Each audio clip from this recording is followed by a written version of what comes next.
এক হ্যারি ব্রুকের কাছে আত্মসমর্পণ পাকিস্তানের। সুপার 8 ম্যাচে দারুণ এক সেঞ্চুরি করে দলকে সেমিফাইনালে তুলেছেন হ্যারি ব্রুক। 2 উইকেটের হারে টুর্নামেন্ট থেকে এখন বিদায়ের দ্বারপ্রান্তে সালমান আখার দল। টস জিতে আগে ব্যাট করে স্কোরবোর্ডে 164 রান তুলেছিল পাকিস্তান।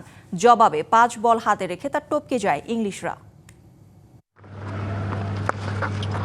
এমন একটা ইনিংস খেলার স্বপ্ন কে না দেখতে চায়। পাওয়ার প্লেতেই 3 উইকেট হারিয়ে যখন খাদের কিনারা ইংলিশরা, সেখান থেকে দলকে একাই টেনে তুলেছেন হ্যারি ব্রুক। অন্য ব্যাটাররা যখন রীতিমতো স্ট্রাগল করছে, তখন 4 ছক্কার পসরা সাজিয়ে বসেছেন এই ব্যাটার। 28 বলে অর্ধশত করার পরও দমে যাননি। কি পেস আর কি স্পিন, কোনো বোলারকেই পাত্তা দেননি ব্রুক। 50 বলে তুলে নিয়েছেন দারুণ এক সেঞ্চুরি। ওই 100 রানেই শাহিন আফ্রিদির বলে আউট হয়েছেন ব্রুক। তাতে কি, ততক্ষণে ম্যাচ একেবারেই আয়ত্তে।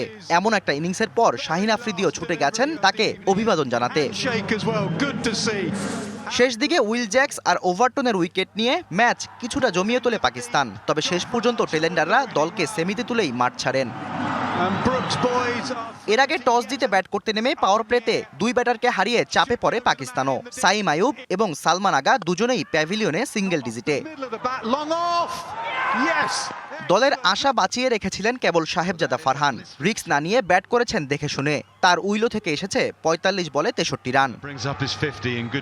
16তম ওভারে ফারহানের উইকেটের পর আবারও ছন্দপতন হয় পাকিস্তানের। নিয়মিত বিরতিতে উইকেট হারিয়ে শেষ পর্যন্ত 164-র বেশি তুলতে পারেনি ম্যান ইন গ্রিনরা।